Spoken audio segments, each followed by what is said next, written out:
Hey there, cat fans. Welcome to Meowster Podcast. I'm Rebecca Zish. That's Tim Black. Hi, Rebecca. How you doing? I'm okay. How are you, Tim? Hot. I'm very hot. Yes? It's way too hot. Yeah?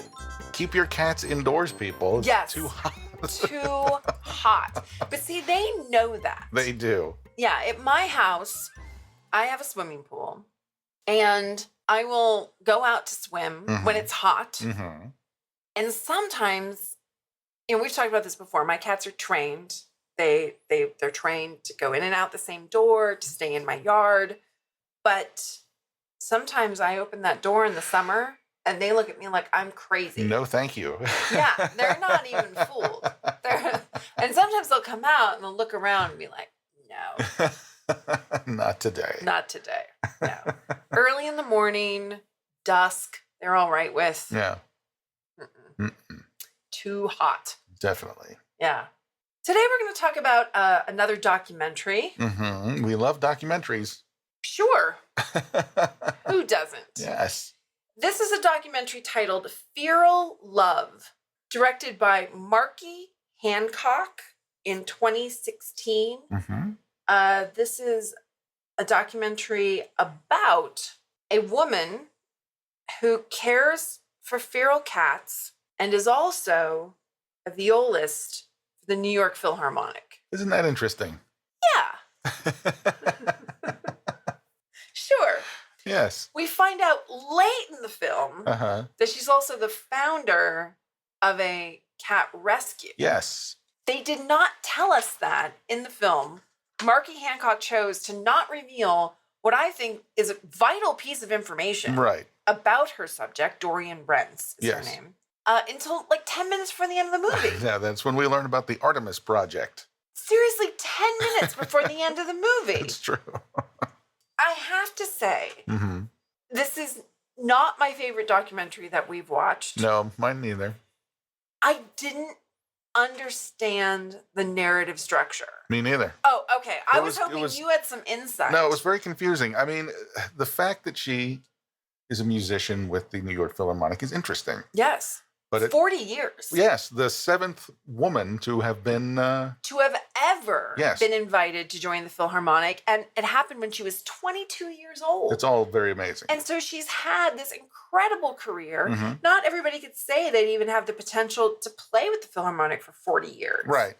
I mean, I actually would be interested to see, who in its history has played with them the longest. I would imagine her career with them, without ever, getting thrown off or fired by some temperamental maestro, I mean, to play. Yeah. And she's been one of their featured chamber musicians, and she's toured the world and played with all the greats of her lifetime. Yeah. It was, that in itself would be a good documentary. That'd be a great documentary. Yeah. Yeah, and she's a great storyteller. Her time on camera is really interesting. Yeah. But I have a lot of notes in my notes that are like, well, this is an interesting story, but why am I hearing it? Right. Right. The fact that she does what she does for a living has very little to do with cats. I mean, it's just kind of a thing that runs parallel with. She also looks after these cats and does this stuff. Her professional life is this very refined world. And her personal life is spent in an urban jungle, basically. I mean, she goes into train tunnels, under railroad tracks to take care of these feral cats. And then she has an apartment in Manhattan, which is what did she say, a 13-minute walk to work? Yep, she has it figured out how far it is from her place to the rehearsal hall. I don't remember. She mentioned it. Yeah. She mentioned it in the film. But it takes her 13 minutes to walk. Yeah. So she's living in Manhattan. And I assume a rent-controlled apartment. Yeah, probably. But, she says she's been in that apartment forever, too. So she got it when she was a young single gal, right? Yeah. And so, it's like a one-bedroom where she's got all these cats and all this cat stuff. Yeah. So her life is in no way you might imagine, she's a violist with the New York Philharmonic. Right. She must have a very dapper apartment, you know? And she doesn't. The first time we see her apartment... She's on the ground floor. And it's full trash bags. I don't think they were full of trash. No. I think they were full of, like, cat beds and stuff. Yes. But she was sitting on the floor of her ground level apartment with no view or anything. It's not what you would imagine. Right. You know, I think the filmmaker's attempt here right. was to show us that. Right. And then also, if you watch did you watch the trailer? Yeah. Okay. So in the trailer and then in everything you might read online about this movie, there's this point that's driven home in that material, which is the idea. I'm not going to quote her exactly, but I'm going to try to paraphrase. Yeah. But it's something Dorian says in the movie herself about she feels that her life is just as important as any of their lives or the cats, right? So these feral cats who are basically cast aside and seen as trash to most of the world. Yeah. That she feels their lives are just as important as hers when there are people who would assume her life is very important, right? 40 years with the Philharmonic, you know, all these great achievements. You know, people admire her playing. They listen to her recordings at home, you know. And she's saying their lives are just as important as mine.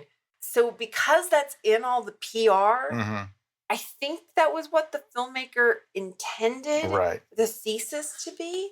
Yeah, there's a dichotomy there between what you may think her life may be like and what is actually happening. And I think part of the problem is because Dorian Rence is the only person interviewed for the movie. Yeah. So we only have her perspective. Right.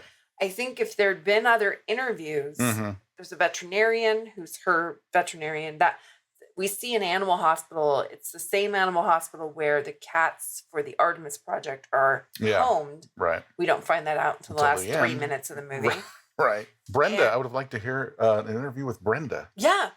I would have liked to have heard an interview with Eileen Moon. Okay. Eileen Moon is the cellist for the Philharmonic who founded the Artemis Project with Dorian. We find because they were in Italy or something, and Greece. Greece. That's it. They were in Greece, where there are a lot of stray cats. But this is a story that's told 15 minutes for the end of the movie. Right. That we even find out the Artemis Project exists. That we find out we've seen Eileen Moon all the way through the movie because she's in all the same rehearsals. Yes. We've seen pictures of them at all ages together. They've been playing together since the 80s. And we have no idea that this woman plays an important part in her life. Exactly. If you go to the Artemis Project website, there's a full bio of Dorian right next to a full bio of Eileen. But the movie's not about Eileen. No, it could have been a movie about the both of them and the Artemis Project. Yes. But we could have at least interviewed Eileen. Yeah. Because I guess she doesn't go into train tunnels. Okay. Yeah. She does other things to support animals. Right. But yeah, she doesn't seem to be walking around. No. But it doesn't matter. No. Like, we could have interviewed her. Could have interviewed Brenda. Who's her friend who goes out dog walking. Yeah, she goes out dog walking, like in the same area where Dorian is going to visit the feral cats. The feral cats. Yeah. And so, like, they know each other and they have little conversations. How have you been? Oh, you know, and then Dorian will give her an update about, so-and-so got this close to me. Yeah. Almost let me pet her. Yeah. And then, you know, like if one of them was very sick, Brenda would be like, how is so-and-so? Oh, that's so sad. You know, stuff like that. Yeah.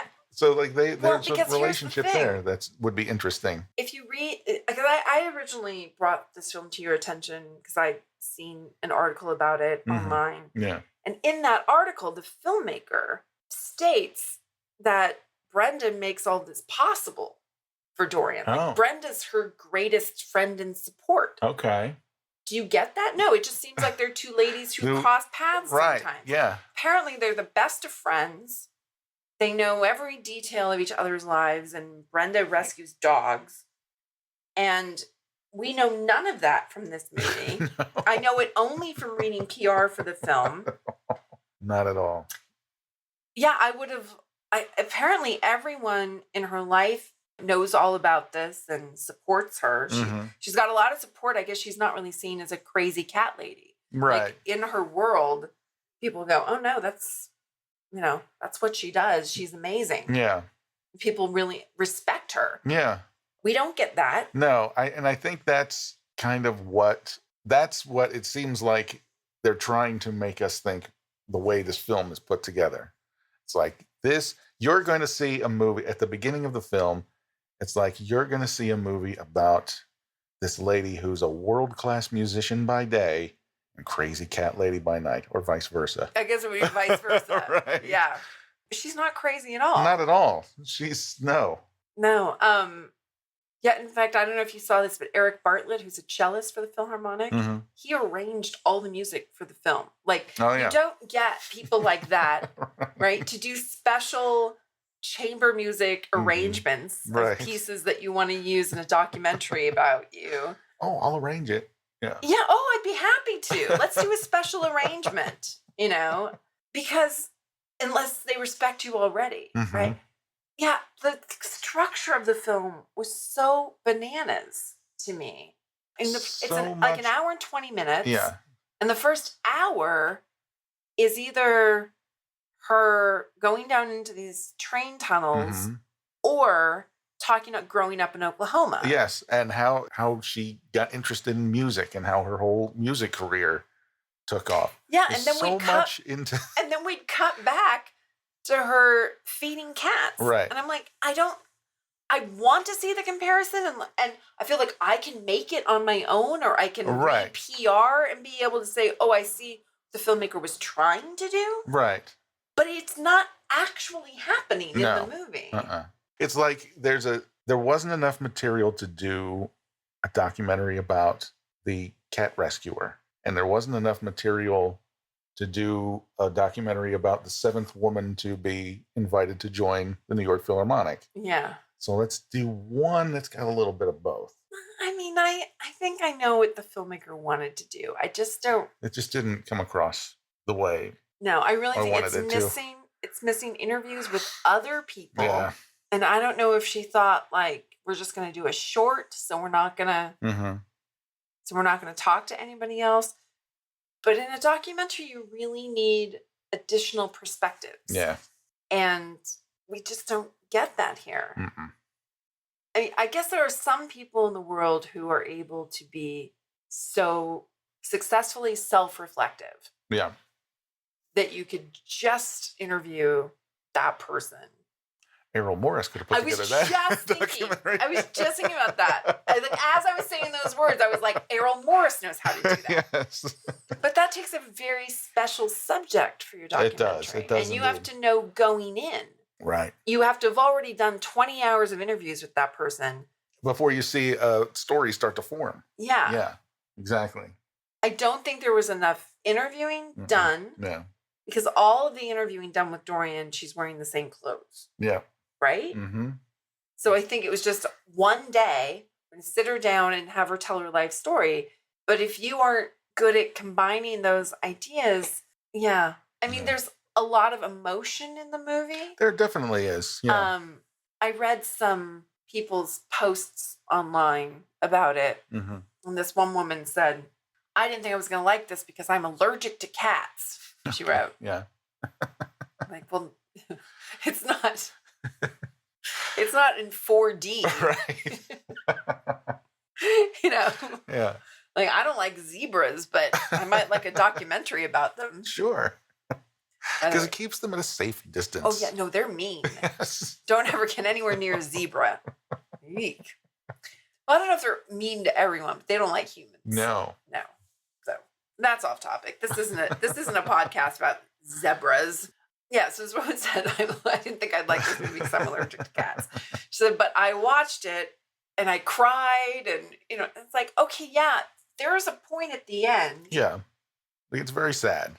I don't know that it's very sad, but there's definitely the filmmaker Marky Hancock. She very particularly gets right into Dorian's face when she's experiencing grief. Yes, and you're not human if that doesn't at least make you absolutely empathize. Right. And tear up, or maybe even full out cry. Right. But that's how Hallmark commercials work too. That's true. I don't think that's good film. I was actually embarrassed that that scene even happened. That was kind of manipulative, kind of low-hanging fruit. Don't you think? Absolutely. Yeah. Yeah. I think it's unfair to the film goer. And exploitive to the cat. Yes. Yeah, I did not like that scene at all. And I was tearing up despite myself. Yeah. And in spite of myself. Mm-hmm. Yes. Throw a little lightness on this. I've looked this up. Yeah. Despite yourself and in spite of yourself are actually interchangeable idioms. Oh, okay. That's good to know. Yeah. Well, I got very frustrated one time because I didn't know I was writing something and I didn't know which one was correct. There's all these expressions in English, probably in other languages too, that have been bastardized over time. Right. And people don't say them correctly anymore. Yeah. And so I was like, which one is it? Which is the real one? And it turns out that they're the same. They're equally used. Yeah, and they mean the same thing. Okay. Because I was actually trying to figure out what meant what when you said them both just now. Yeah, well, despite means in spite of. Okay. So it turns out that they can be used interchangeably. Nice. Yeah. It's a little grammar lesson for everybody out there. But other parts of the film just didn't make sense to me. Mm-hmm. At one point, Dorian tells a story of she'd never had a cat before until she got married. Right. To this guy who... He was a bass player, I couldn't remember. Yeah. I thought maybe he was a percussionist. Yeah. So to this fellow who was also in the Philharmonic, the marriage didn't last. Right. But he loved cats, and they had cats together. Right. And then in the divorce, she took the cats and the apartment, I guess. Yeah, I guess. But I kind of got the impression she'd been in that apartment for a very long time. Yeah. So she tells a story. I'd never had cats before. Grew up in Oklahoma. Never had cats. Right. But then she tells a story about having this stuffed tiger when she was a kid that she thought was indicative of a future love of cats. Right. And she did mention But those two stories were told in opposition to each other. And that's where you need to edit. I'm not a filmmaker, but I've seen a lot of films. And it's specifically documentaries, right? And isn't it the director and the editor's jobs to edit the story of the subject so that it makes sense in a narrative structure? Yeah, it's got to make sense in the narrative structure, and you got to tell a compelling story. Instead of a story that makes you go, what? Right. Yeah. It's an edit your own documentary. Yeah. Yeah. Project. Like the choose your own adventure books. Exactly. An example of something that made sense but shouldn't have been in the film. Yeah. She went on for like 5 minutes about Leonard Bernstein. Oh, yeah. Really interesting stuff. Very, yes. But this is not a documentary about Leonard Bernstein. Right. And that was the thing. I felt like I was getting pulled in different directions because 1 minute it's a documentary about her being in the Philharmonic. And I got taken down that road. And there was a lot of interesting stuff there that I would have loved to hear more about. Then we're back to her and the cats again. But without there being a clear connection being drawn. Exactly. There's no connection. It's just one thing and then switch to the other. Yeah, I think the filmmaker believes that there's a clear and obvious connection. I don't see it. Yeah. Like I said, if I see it, it's because I'm making it be there. Right. It's not actually there in the film. Right. Yeah. I did love those stories about Leonard Bernstein. I did too, yeah. Yeah. She also at some point went on and on about her favorite composers. Yeah. What does that have to... It doesn't have anything unless... But I like to hear that she was into Brahms and Bartók and Mahler. I wrote here, I like Shostakovich and Bartók too. Yes. Those are two of my favorites. Me too. I love Shostakovich. I thought, when I read about the film, I thought that we were going to see her play her viola for the cats. Yes. And we never see that. There was one point where she said to a cat, she's like, do you like the viola? Because you're going to be hearing a lot of that. But then we never saw her. Like at home practicing with a cat laying on her feet or something like that would be. And if the story had been that she's been able to domesticate feral cats through soothing the savage beast, fantastic playing of the viola. Right. Because there's something about the viola. It's right in that register that cats like to hear. I'd love to hear that story. That would be Why great. wasn't that the story? Exactly. I mean, she talked a lot about the viola and a lot about how some great composers started out with the viola. Yeah. And so they play to that register. That's fascinating. Can we take that then to be something about cats? Right. Yeah, I'm like, when's the part when she plays for the cat? Right. Or does she take the viola to the train tunnels? Right. And I would have loved to see that too. That'd be amazing. Great acoustics in there. Yeah. That would have been amazing. But she doesn't do that. No, that's not what the movie's about. No. I wish it were. I do too. Yeah. That would have made sense. That would have been a great scene. Or if that was the thesis of the movie. Right. This woman can tame feral cats with her viola. I don't know. Or that she hears in the meows of cats the music of the viola. I mean, she's inspired. Yeah. Something. Yeah. I watched a Q&A from the New York Documentary Film Festival. Yeah. So this was shown, and then the filmmaker and Dorian were there for a Q&A afterwards. Okay. But they just stood on the stage with someone holding a microphone like they were interviewing them, like a man on the street thing. Right. There were no chairs or anything. It was very odd. It's like, just bring a couple folding chairs out here. I realize you just watched the movie. Right. Just bring some folding chairs out. Everyone can at least sit. Anyway, the interviewer asked Dorian, she said, you seem so comfortable with storytelling, and your personal stories have such a clear narrative to them. Have you done any writing? She was like, yes, I have. She says she's written like 45 stories for a series of like Children at the Philharmonic series. Oh, okay. Where then she didn't say more about it. I was like, I feel like I'd like to know more about that. Right. And why isn't that connected to the cats somehow? Yeah, I don't know. But it is interesting to think that, yes, when she tells her stories in the movie, I agree. The way she tells stories is driven by a clear narrative. Yeah. But that doesn't mean that you can just drop them into a documentary and the documentary will suddenly take on a clear narrative. True.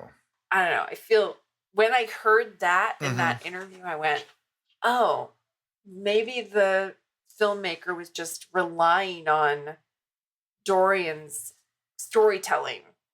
Maybe so.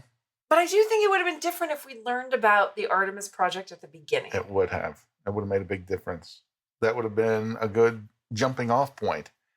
This is the Artemis Project. This is a thing I'm involved in. Here's how it got started. And here's, my story about these cats in the train tunnel. Oh, and by the way, I play the viola for cats. By the way, I take my viola to the Amtrak tunnels in Manhattan. She doesn't do that. No. Not even for the film. A good filmmaker would have said, what if one day how about we do this? We take your viola. Maybe not your good one, because we know it's like bitterly cold out there. Yeah. And you don't want to trip over a rock and smash it or something. But it wasn't always cold. No, it wasn't always cold when she was there. But there were some scenes where it was like super cold wintertime and she was taken care of. But yeah, no, she followed her into the train tunnels for a long time. Yeah. The seasons changed. Yeah. So she could have gone in there. Yeah. There were things I was confused about. At the end of the movie, Dorian said, for 13 years, I've been committed to the quality of life of these cats in these tunnels. And I was like, we only ever saw 2. Yeah. So were there more down there? I don't know if there were more down there. There were 2 that she was really focusing on. Well, I think the filmmaker focused on them. I think in that way, the filmmaker was like, let's edit this. Maggie and Dexter. Yeah, Maggie and Dexter. I think the filmmaker said, let's edit this. Yeah. Let's make this, a more focused story if it's just about 2 cats. But But in that way, she did seem a little crazy. Like, why would you go all the way down to these tunnels just for a colony of two? I don't want to say just for 2 cats. Right. But there had to have been. Right. Because those 2 cats weren't living down there by themselves. No. That's not a colony. No. At one point, it was described as a colony, and that caught me off guard, and I thought that was weird that she would talk about a pair of cats as a colony. Yeah, there used to be a 3rd one. Yeah, there used to be. He died sometime earlier, before the film begins. Right. Right, because she says she saw Maggie when she was feeding other cats. The first time she saw Maggie was like 13 years before, when she was feeding other cats. Okay, but I feel like once I got to the end, I thought, oh, the filmmaker was keeping secrets from us. And this happens in movies sometimes. It happens in fictional movies too. Yeah.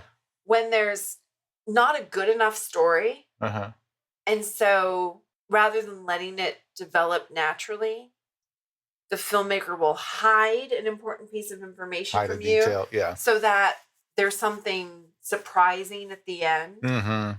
And when we got to the end, I was like, what? She runs a rescue? So it's not just, because at this point, Dexter had died. Yeah. And so Maggie had come to live with her. And that was a challenge, because it was a feral cat and they didn't know how it was going to. She was going off on tour, going to be gone for a couple of weeks, and there was a whole thing. There's a lot of drama there. And Maggie does come to live with her. Maggie does get domesticated a bit. A bit. And spends a couple of years living there. 22 months and a week is the way that it's laid out in the movie. We actually have a little the words on the screen. There's got to be a word for that. It's called a chiron. Thank you. And there's a chiron, and it's a 22 months and 1 week. Yes. It's very specific. Yeah. Yeah. So, and then we find out that the Artemis Project, she's at the head of this.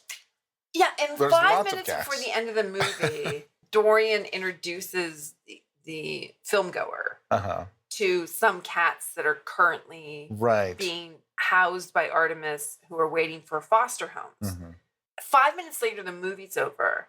Yeah. And the filmmaker gives us, like the end of Animal House. Where what happens to everybody. And I was like, I only met those cats 5 minutes ago. I don't have a connection to the... I'm not invested. I mean, I'm glad. I'm glad it said that. That's good news. That's happy. They all went to forever homes. Fantastic. And they show each of them individually. These 3 cats. But it also leads me to believe, is the Artemis Project just about the cats in Dorian's home and like 3 cats at a time at the vet? So I go and look up the Artemis. Did you go look up their website? I did not, but my girlfriend did. Yeah, so I go look up their website, and it tells me that Artemis has saved over 1,000 cats in its time. And the website is so organized that they actually have pictures and bios for all their volunteers on it. This is no small potatoes. Yeah. And the fact that the animal hospital that we see in the movie is their only animal hospital they work with. Right. And those cats are housed there at that hospital. They never show us the front of the animal hospital, the name of it. No, that's true. If they're so connected with the Artemis Project, these are details they should have gotten some free publicity. Absolutely. From this. These are details that were hidden from us. How about an establishing shot? Exactly. Because there are times when Dorian is taking Maggie to the vet, and it's just walking into a nondescript door, a nondescript building. Yeah, and she's just in an exam room. Yeah, and there's a vet there. We don't know the vet's name. We never learned his name. His name is on the Artemis Project website. Yeah. But I think I said already, I would have liked to have him interviewed. Yeah, exactly. There's a moment where they're talking about Maggie's health care, and he's saying there are some things we can do, to extend her life and extend her quality of life. And Dorian says to the doctor, well, you know me. And he says, I do know you. Yeah. She says, so let's do everything. Right. I'm like, we don't know him, And then later she actually and it was guesses what medication he's going to prescribe. Right. And he says, you don't even need me anymore. You're so good at this yourself. Okay. Because at this point, I'm thinking he just knows her through these two cats in the train tunnel. Or the cats in her home, her own cats. Right. Or that maybe she's rescued other cats like this before we haven't been told about. I'm guessing. Right. But then it turns out that her cat rescue is housed in his hospital. They've got a working relationship. They work together. This is... Yeah. Not only are we not told that at that point in the movie. Yeah. But we're never told it in the movie. And I only know it because I went to her nonprofit's website. Right. I know. Well, and here's another thing in the Q&A from the New York Documentary Film Festival. Yeah. Dorian's given a chance to say some final words. Yeah. Right? And she says, I just want everyone to understand that I've seen the humans that other humans throw away in my work in the tunnels. Okay. She says, the way the homeless are treated by the rest of society. Yeah. And I was like, does she work with the homeless too? And then she said, and these homeless cats are at an even lower rung than that, people.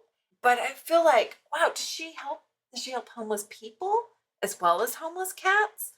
And if so, why don't we know that too? That seems relevant. Right. Yeah. We never found out. Well, from what she said in this Q&A, it sounds like she does. Right. But it's not in the movie. So then I thought, well, maybe the filmmaker only makes movies about animals. Okay. And no, this is the only documentary she's ever made that has any kind of animal welfare bent to it. I see. Because I thought, well, maybe she wants to, because that's what she focuses on in her filmmaking. Right. Yeah. I just don't think it was very well made. No, it really which is wasn't. too bad. It is because there is a good story there. I think they're just stretching for a parallel. Right. Or we wouldn't be stretching for that parallel if the filmmaker had established that it existed. Mm-hmm. Exactly. That is a parallel between her life as a classical musician and her life as a cat rescuer.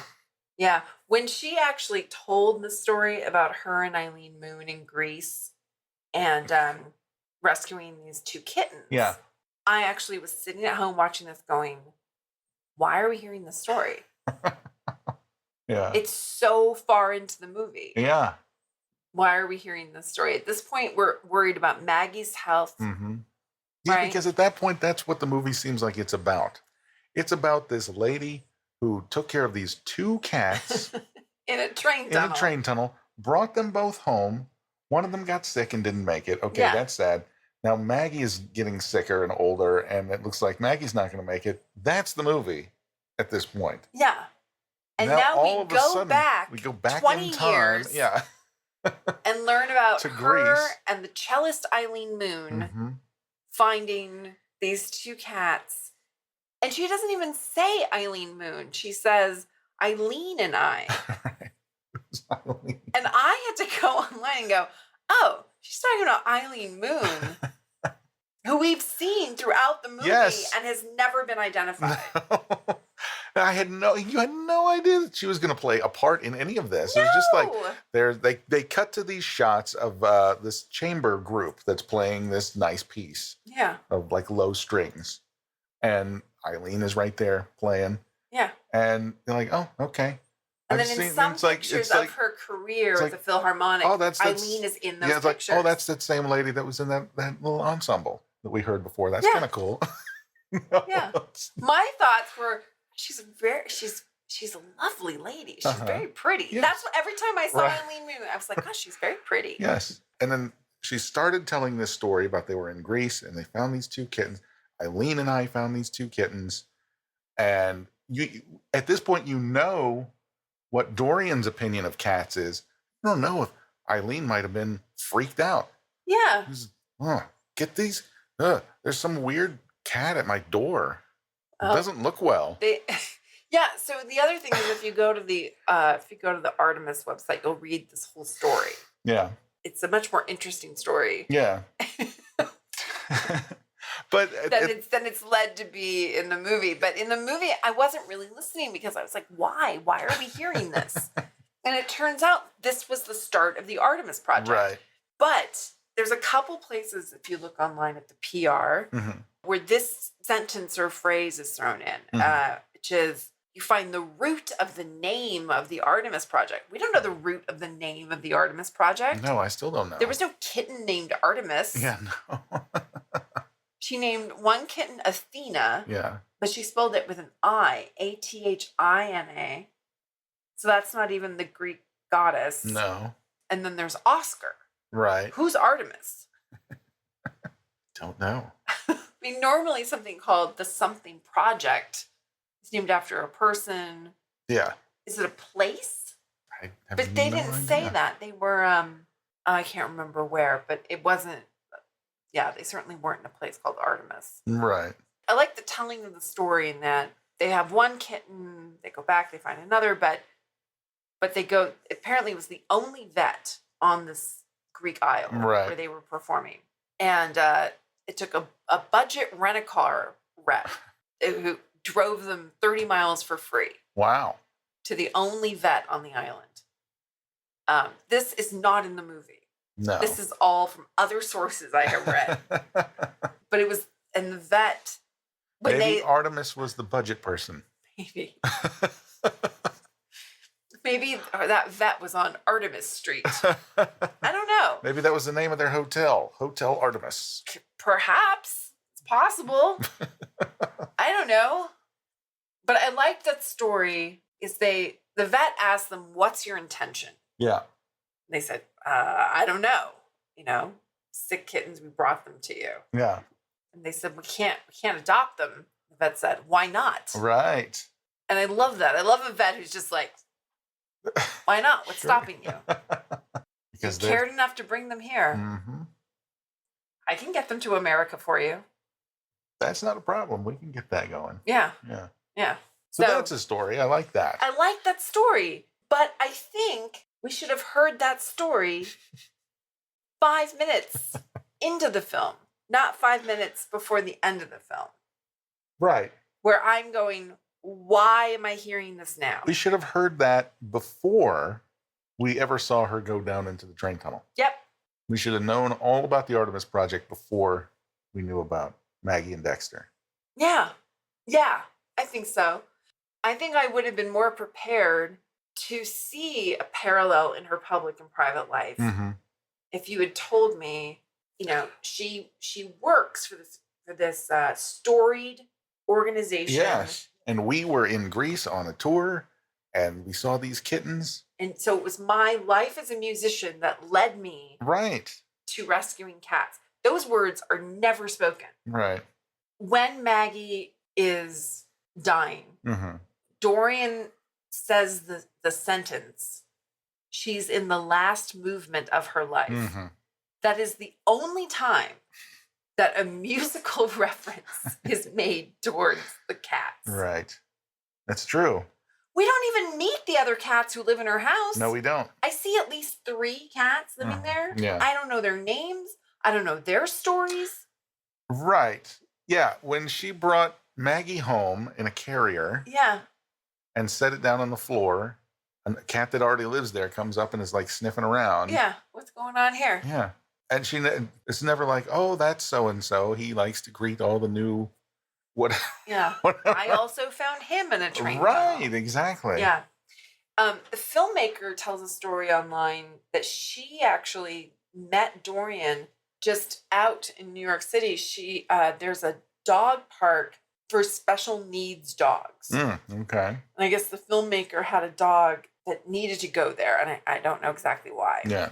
She would take her dog there, and she would see Dorian along the fence of this dog park with food for the feral cats that lived around the dog park. Okay. So that's something we don't know, that she feeds feral cats in other places other than train tunnels. Yeah. And then, okay, that's an interesting thing. Why don't we have footage of that too? Like, I want a better picture of what she does in the community, what her nonprofit does, that she's not just going out and feeding feral cats. She's trying to make sure they have a quality of life. We only get that with these 2 cats. Right. I don't know. Yeah. I just think it's a missed opportunity all around. It is. Yeah. There are some interesting stories in there that you can pick out.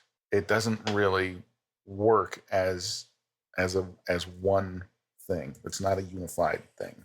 It's a hodgepodge. Yeah, it's a disappointment. It is. While we've been sitting here, though, I looked up Artemis. Yeah. Artemis is the Greek goddess of wild animals. Oh, okay. All right. So it makes sense now. It does. That she was inspired to do this while in Greece. Mm-hmm. But I still think it would make more sense if it were called the Athena Project or the Oscar Project or the Oscar Athena Project. Right. Or Athena's house. Or well, that's like something. That's like that guy in Syria that I talked about on that a couple weeks ago. He started a rescue in Syria, and he named it after the first cat that he had. Yeah. And it was like Buster or something like that. It was Buster's house. Yeah. Yeah. So that's what normally happens that makes with sense. These kinds of things. Right. Wow. Okay. Well, there were probably some people listening to this going like, don't you know who Artemis is? She's the Greek goddess of wild animals.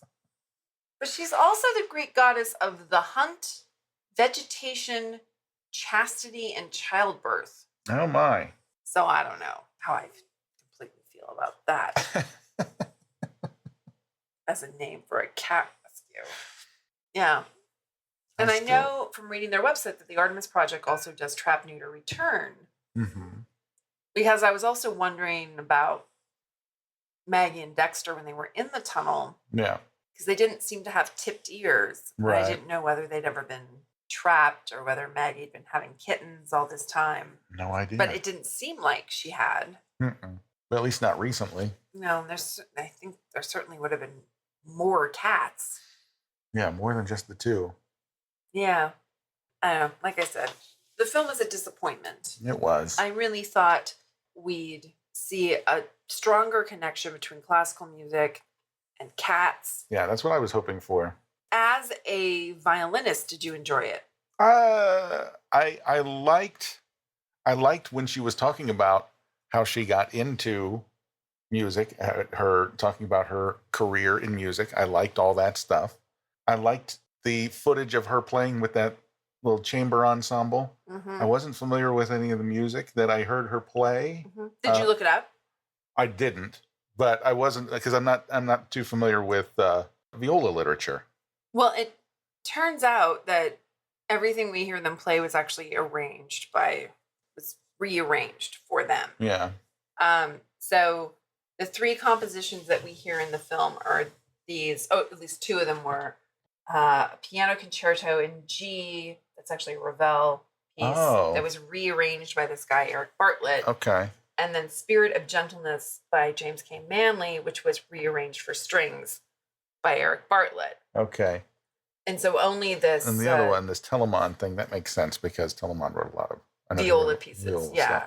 Stuff. But the others, I'm not too familiar with either one of those other ones, the Spirit of Gentleness. And then at one point we heard her father in a 1963 recording of him playing a clarinet piece, a Carl Maria von Weber. Von Weber, yeah. Von Weber. I was going to guess Weber. Yeah. But I didn't want to go all the way there and sound like a jackass if that weren't correct.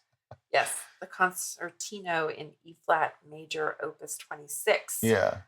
Yes, we heard her father play that. So those are the four main pieces of music that we hear repeatedly. I enjoyed hearing that, and I enjoyed hearing all the stories about, playing in the orchestra and all that. But, like I said, that could be its own documentary. Yeah. She's the 7th woman ever to make it. And probably the youngest woman ever. Probably was. She was 22. Yeah. She literally just finished college. Yeah. And she went to a very prestigious music school in Philadelphia as well. Curtis, yeah. Mm-hmm. Yeah. And she was kind of inspired to do that because her father was obsessed with getting into the Philharmonic symphony. Yeah. And didn't make it. Yeah. And we learned her father had psychiatric problems and it's a deep and interesting story, but it's not directly connected to cats. Tie that in with Maggie and Dexter. If she had, at one point I thought she was going to talk about the psychological issues of feral cats, and how she feels connected to feral cats because of her connection to her father, who was bipolar and had trouble living in the world. Yeah. Right? And she almost gets there. And, I was like, there's almost something here. Yeah. And then it doesn't happen. No. Yeah. It's just, there's loose ends that need to be tied together. Well, I think this director, and having not seen her other work. Right. I feel like she needs an editor. Yeah. Yeah. Yeah. And a writer. The thing about documentaries is they really don't write themselves. No, it's not. No. You have to storyboard. You do have to put together a narrative. Yeah. It's got to flow. But having said that, Dorian Rence is a kind and tireless woman. Absolutely. And does a lot of great work. That I mostly had to find out about through other sources, not this movie. And definitely cares for cats. Yeah. All right. So we may have saved you the $2.99 you need to spend to rent this on Amazon. Right. It's available on Amazon. It's a rental. You can rent it on Amazon, on Vimeo, and on iTunes. Oh. Actually. I didn't know that. Yes. And if you want to watch it, it's less expensive on Amazon and Vimeo. For some reason, iTunes is charging crazy amount of money. Is it really? Okay. Yeah. Like $9 more. Oh, wow. Yeah. Don't spend that. Yeah. Don't get it from iTunes. But I mean, if you really want to watch it, it's $2.99 to rent on Vimeo or Amazon, or if you have Amazon Prime already, just go ahead and watch it if you want to. It's an hour and 20 minutes of your life. Yeah, it's not a long film. Lots of times we do things so you don't have to, and this may be one of those things. One of those cases. But if you feel like watching a documentary about films, go watch Ketty, go watch Cat Show. Yeah, there are a lot we've told you about a lot of much better. There are great cat documentaries out there. Ketty and Cat Show for sure. Yeah, and this just isn't one of them. No. But Dorian Rence is an incredible person. Absolutely. Doing great work. So absolutely. Good for her. Good for her. Yeah. And now we know about her. Absolutely. And now I know that Artemis was the Greek goddess of wild animals. Among other things. All right, go play with your cats. Go play with your cats.